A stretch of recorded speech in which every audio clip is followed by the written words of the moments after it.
ರಾಜ್ಯದ ಈ ಕಾಂಗ್ರೆಸ್ ಸರ್ಕಾರದ ಅಸಂವಿಧಾನಾತ್ಮಕವಾಗಿ ನಡೆ ಇದೆ.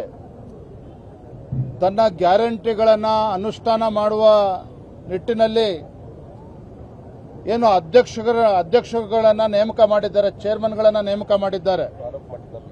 ತಾಲೂಕು ಮಟ್ಟದಲ್ಲಿ, ಜಿಲ್ಲಾ ಮಟ್ಟದಲ್ಲಿ ಮತ್ತು ರಾಜ್ಯ ಮಟ್ಟದಲ್ಲಿ ಇದು ಸಂಪೂರ್ಣವಾಗಿ ಅಸಂವಿಧಾನಾತ್ಮಕವಾಗಿ ಇದೆ ಅಂತಕ್ಕಂಥ ಅನ್ಕಾನ್ಸ್ಟಿಟ್ಯೂಷನಲ್ ಅಂತಕ್ಕಂಥದ್ದನ್ನ ಗೌರವಾನ್ವಿತ ರಾಜ್ಯಪಾಲರ ಗಮನಕ್ಕೆ ತಂದಿದ್ದೇವೆ. ಮತ್ತು ರಾಜ್ಯದ ತೆರಿಗೆದಾರರ ಹಣದ ದುರುಪಯೋಗ ಕೂಡ ಇದು ಆಗಿದೆ ಅನ್ನೋದನ್ನು ನಾವು ಮನದಟ್ಟು ಮಾಡಿದ್ದೇವೆ.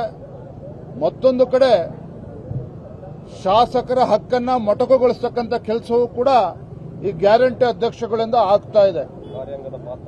ಇದು ಎಲ್ಲ ವಿಚಾರಗಳನ್ನು ಇಟ್ಕೊಂಡು ಇವತ್ತು ಗೌರವಾನ್ವಿತ ರಾಜ್ಯಪಾಲರಲ್ಲಿ ನಮ್ಮ ಅಹವಾಲನ್ನ ಮನವಿಯನ್ನ ಕೊಟ್ಟಿದ್ದೇವೆ. ಅವರು ಕೂಡ ಸ್ವೀಕಾರ ಮಾಡಿದ್ದಾರೆ. ಈ ಸರ್ಕಾರಕ್ಕೆ ತಿಳಿ ಹೇಳ್ತಕ್ಕಂಥ ಕೆಲಸ ಮಾಡಬೇಕು, ತಾವು ಮಧ್ಯಸ್ಥಿಕೆ ವಹಿಸಬೇಕು ಅನ್ನುವ ಮನವಿಯನ್ನ ನಾವು ಮಾಡಿದ್ದೇವೆ.